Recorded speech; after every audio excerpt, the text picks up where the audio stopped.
Hello, I'm Kaiser, and welcome to Moose Reads. Before I get started, I want to say that the opinions that I give here are my own opinions. They are extremely subjective. If I dislike a book, it is not a reflection on the author, and it is not a reflection on people who do like it. Different people have different tastes, and that's okay. Today, I will be doing my January wrap-up. In January, I read 8 books and DNF'd 1.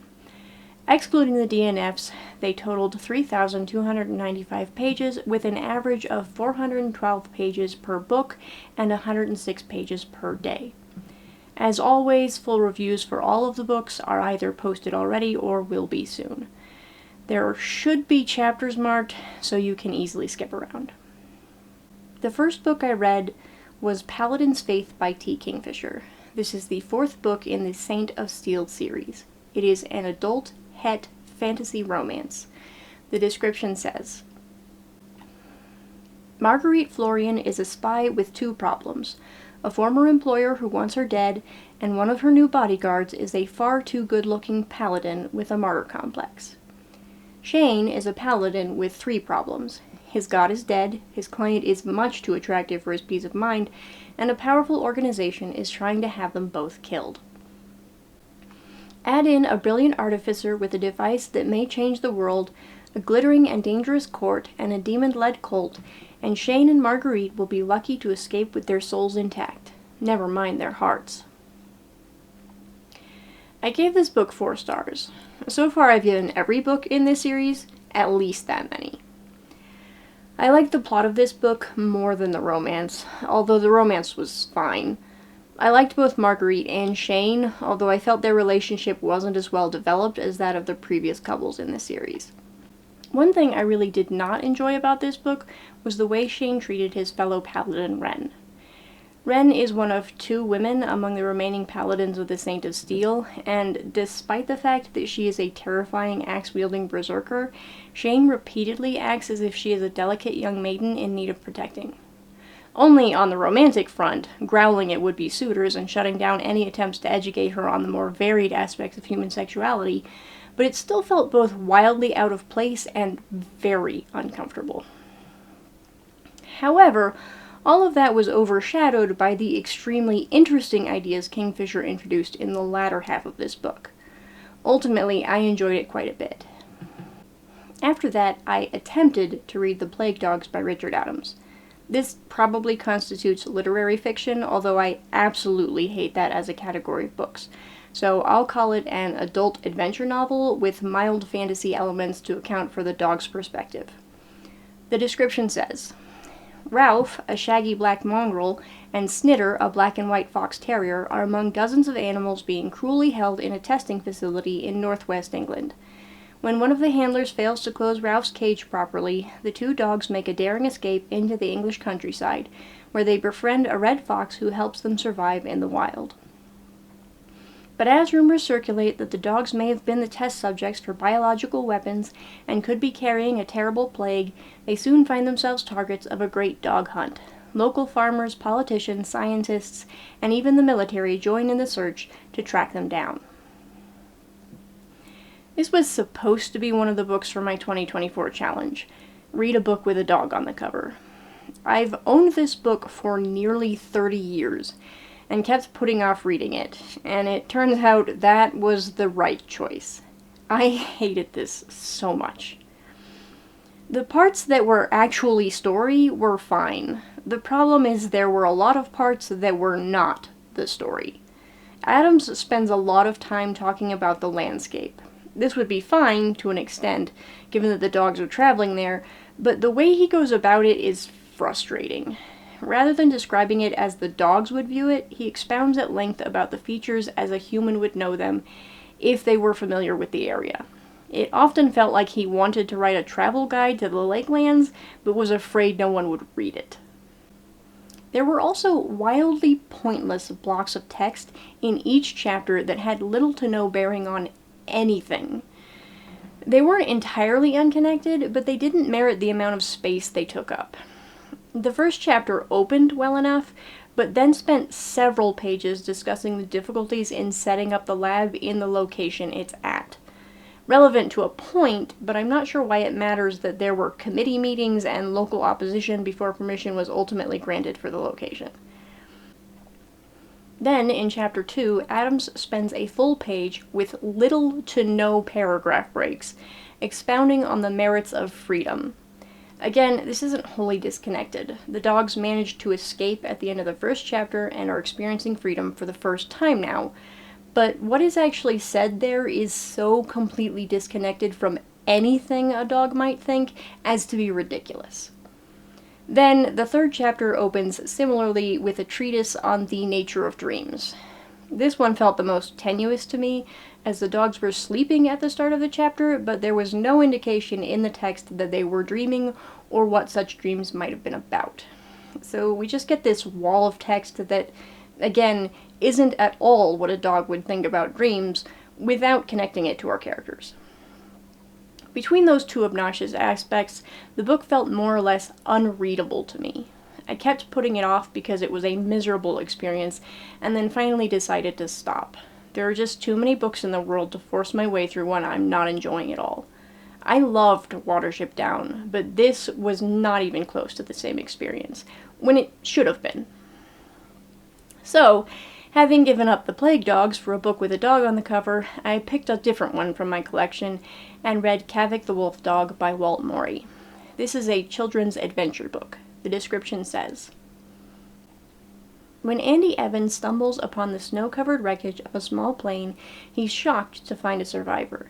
Should he put the gravely injured dog out of his misery? The look in the animal's eyes says he's not ready to die. It turns out that Kavik's a champion sled dog, and soon he makes a full recovery. When his rightful owner finds out Kavik is alive, he wants the dog back. But Kavik has other ideas. I'm not really going to get into this one. I didn't rate it because it didn't seem fair.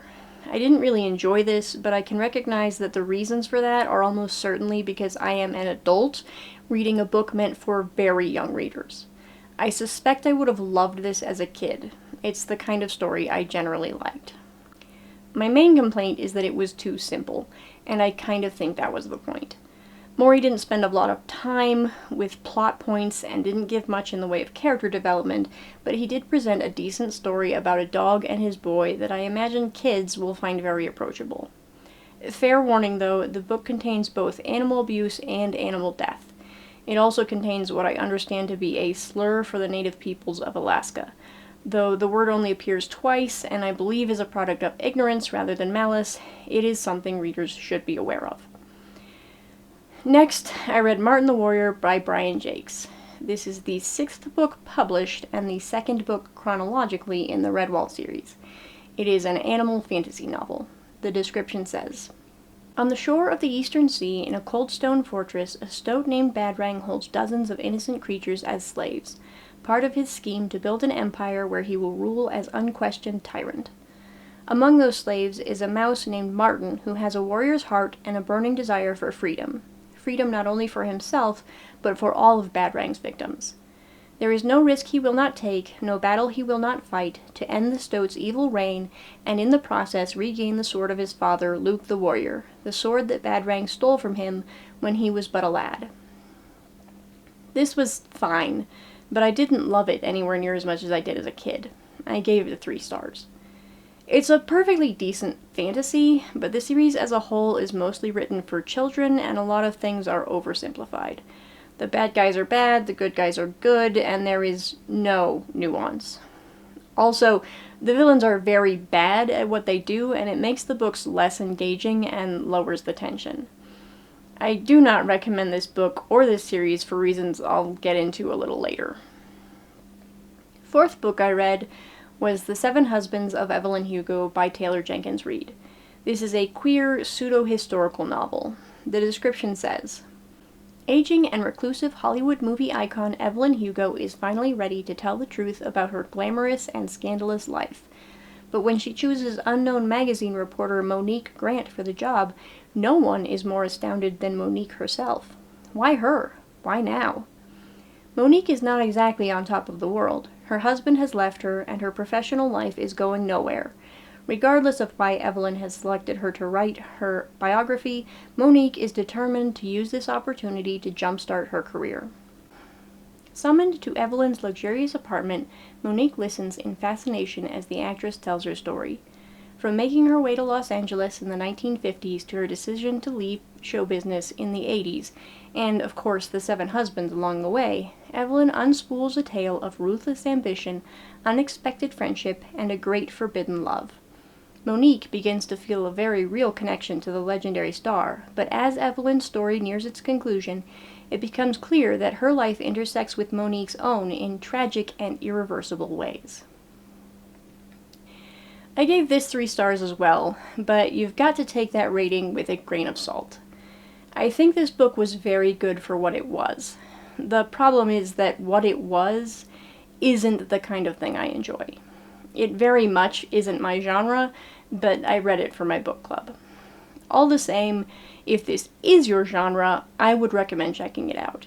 It had an engaging plot, strong characters, and good pacing. I especially liked some aspects of the queer rep in this book, although more detail than that would definitely stray into spoilers. 5th was Mossflower by Brian Jacques. This is the 2nd book published and the 3rd book chronologically in the Redwall series. It is an animal fantasy novel. The description says, "The clever and greedy wildcat Sarmina becomes ruler of all Mossflower Woods and is determined to govern the peaceful woodlanders with an iron paw. The brave mouse, Martin, and a quick-talking mouse thief, Gonf, meet in the depths of Cotier Castle's dungeon. The 2 escape and resolve to end Sarmina's tyrannical rule. Joined by Dinny the Mole, Martin and Gonf set off on a dangerous quest for Salamandastron, where they are convinced that their only hope, Bor the Fighter, still lives."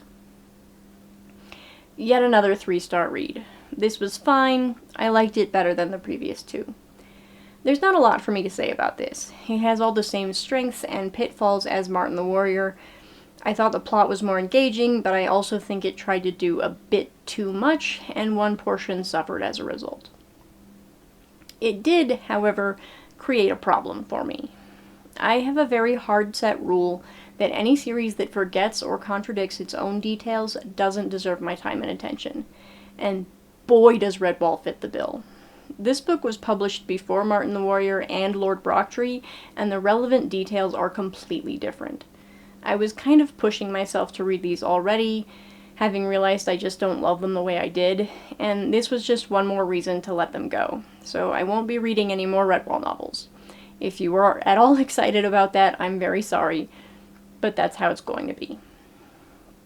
This does change some of my reading plans for the year, since I slotted time to get through the 13 I own throughout the year, and several of them, including Mossflower, were for prompts in the 2024 Read Your Bookshelf Challenge.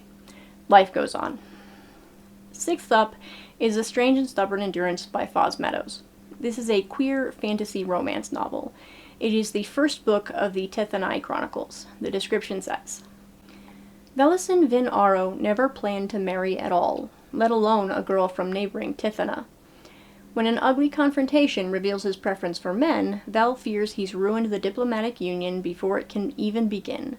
But while his family is ready to disown him, the Tithanai envoy has a different solution, for Vel to marry his former intended's brother instead. Kithari Eduria always knew he might end up in a political marriage, but his sudden betrothal to a man from Rallia, where such relationships are forbidden, comes as a shock. With an unknown faction willing to kill to end their new alliance, Vel and Kay have no choice but to trust each other. Survival is one thing, but love, as both will learn, is quite another." 5 stars, but I already knew that.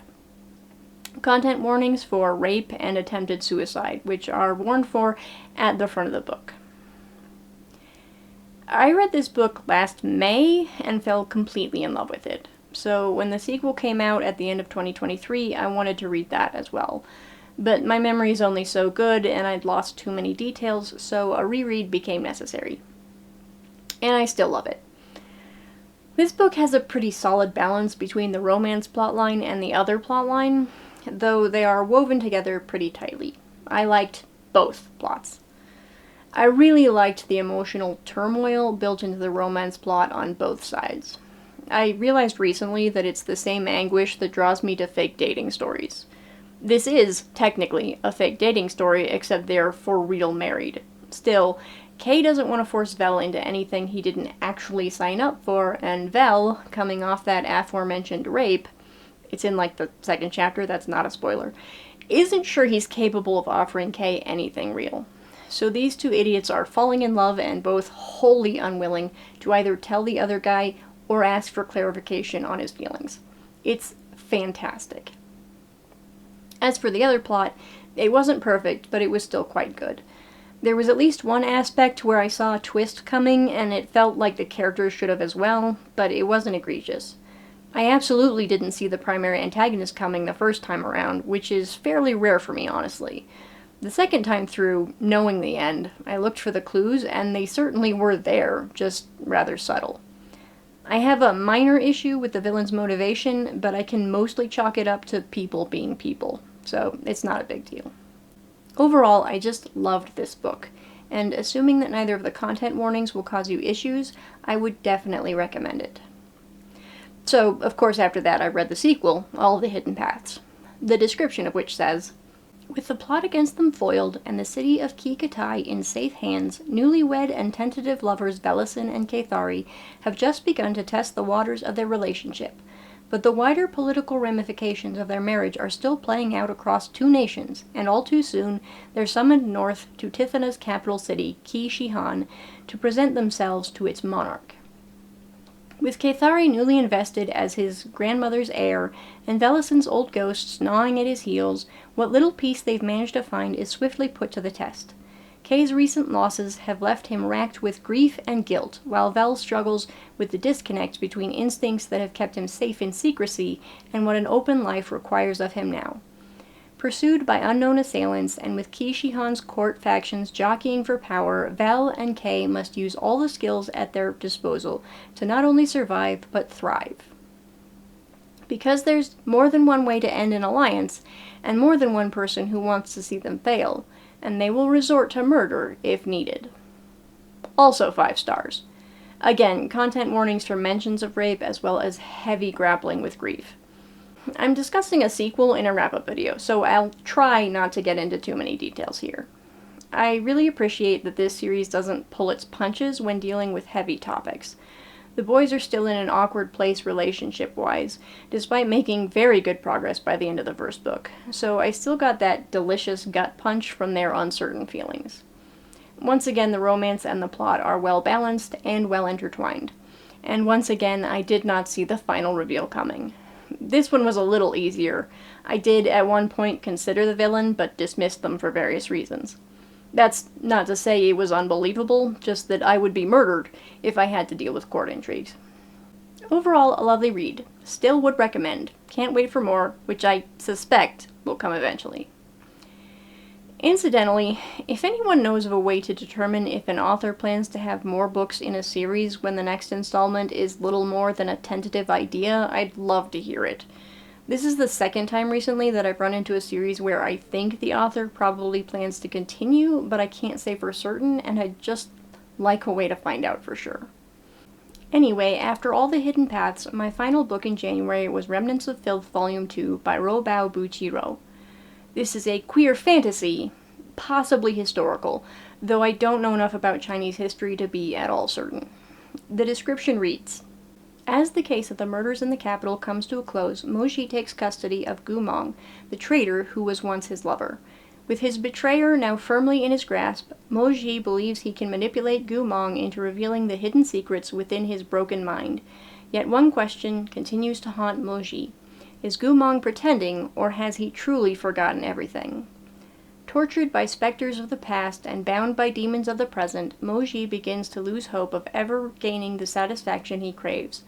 But when Gu Mong's memories finally do surface, what or who will he remember?" Also 5 stars. Content warnings for slavery. This is another one where the second book gave me exactly what I wanted after loving the first book. The emotional turmoil that Moji is experiencing here is just perfection, and we get to throw in some for Gu Mong this time too. I'm not sure what else to say about it. So that was January. I'm trying something new for February. Generally, I just read whatever I feel like reading while sticking to the 4 types of books I want to read each month, and now also reading through my challenge books. But once I get through my 4 books, now 5, I often don't know what to read next. The solution I was using was to randomly decide if I wanted to read another digital, physical, or library book and use a random number generator to pick one, but I have now created a very bare-bones TBR game to help me out. The game board I made should be on the screen, but since only a few of the squares are self-explanatory, I'll go through it real quick. There are 8 types of square: digital, physical, library, Kindle Unlimited, romance, fantasy, science fiction, and first reads. They are very much what it says on the tin. My plan is to roll an 8-book minimum each month and pick a book that corresponds to the square. I'm not bothering with more specific prompts. It's simple, it's easy to tailor to my mood. I hope it will work. I'm not going to record me playing unless someone really wants me to. It's not all that interesting.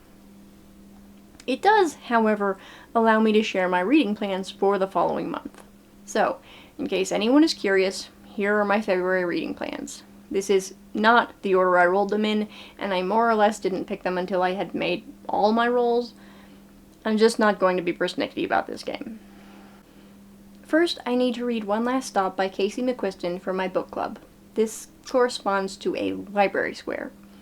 Then I will read Coco Pelly's Flute by Will Hobbs as both a physical square and a book under 250 pages for the 2024 challenge. Third up is Pillars of the Earth by Ken Follett, doubling as both a fantasy square and a book over 500 pages for the 2024 challenge. Fourth will be The Last Temptations of Iago Wick by Jennifer Rainey as a digital square. Fifth is Binding Dante Lovelace by Jennifer Rainey, also as a digital square. Sixth is Once Upon a Devilishly Enchanting Kiss by Bree Wolfe for a Kindle Unlimited square. Seventh, I'll read Once Upon a Temptingly Ruinous Kiss by Bree Wolfe for a romance square. This one is the most subject to change, depending on how I like the first one. And last is a library square. Initially I put a hold on Caliban's War by James S.A. Corey, but that's going to take some time to come in. Luckily, I was then reminded that I kind of wanted to read Assassin's Apprentice by Robin Hobb, so I could follow along with Literary Diversion's Fits Along. I tried reading it once before and I didn't feel it, but I kind of wanted to give it another pass, and only the audiobook was available right now. So maybe having someone else read it for me will help. I've scheduled a tentative plan to get through these that gives me 3 days of leeway. So assuming I either read to plan or faster, I may slot in a couple extras. The most likely candidates being Thousand Autumns Volume 3, the 3rd and 4th books in the Lovelace and Wick series, or the 3rd through 5th books in the Wickertons in Love series. We'll see. If you liked this video, I hope you'll watch more in the future. Thanks for watching this one. Bye.